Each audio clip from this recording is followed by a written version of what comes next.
చంద్రబాబుని అజాత శత్రువు అనలేం. అజాత శత్రువు అంటే ఎవరికి శత్రువు కానివాడు. ధర్మరాజుకి అవకాశం ఉంది.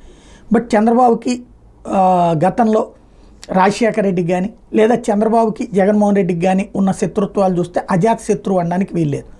కానీ శత్రువు ఒక్కడిని చేస్తే మిగతా వాళ్ళందరినీ మిత్రులుగా చేసుకునేటటువంటి దాంట్లో చంద్రబాబుని మించిన వాళ్ళు లేరు. ఇవాళ రోజున భారతీయ జనతా పార్టీ కమ్యూనిస్టులు పూర్తి పరస్పర శత్రువులు. భారతీయ జనతా పార్టీని పొత్తులో భాగస్వామిగా తనతో ఉంచుకుని అదే సందర్భంలో సైద్ధాంతిక వ్యతిరేకత ఉన్నటువంటి కమ్యూనిస్టులతో కలిసి సాగుతుంటారు. అలాగే కాంగ్రెస్ పార్టీ అనేది పుట్టిందే ఇదే కాంగ్రెస్ పార్టీకి వ్యతిరేకంగా పుట్టిందే తెలుగుదేశం.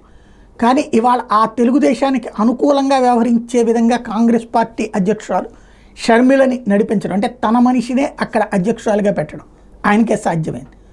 ఇప్పుడు ఆ పరిణామక్రమం అనుకుంటా. సాధారణంగా ఒకప్పుడు తీవ్రంగా ద్వేషించే కాంగ్రెస్ పార్టీ నాయకుడైనటువంటి ఉత్తమ్ కుమార్ రెడ్డి తన భార్యతో కలిసి స్వయంగా ఆంధ్రప్రదేశ్కి వచ్చి చంద్రబాబుని కలిసి వెళ్ళడం అన్నది కీలక ప్రాధాన్యాన్ని సంతరించుకుంది. ఇందులో 2-3 కోణాలు ఉంటాయి.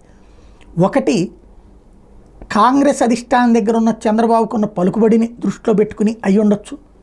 లేదంటే ఆంధ్రాలో ఏదన్నా కాంట్రాక్ట్ వర్క్స్ ఏమన్నా తన వాళ్ళకి ఇప్పించుకోవడం గురించి ఏమన్నా అయి ఉండొచ్చు. లేదు అంటే కనుక పెద్దరికంగా ఆయనకి విలువ ఇచ్చేందుకు అయి ఉండొచ్చు.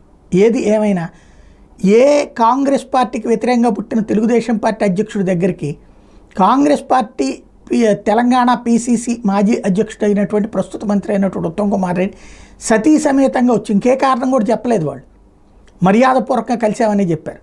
కాబట్టి ఇక్కడ సంథింగ్ ఫిషీ అనమాట. అదే చంద్రబాబు స్పెషాలిటీ.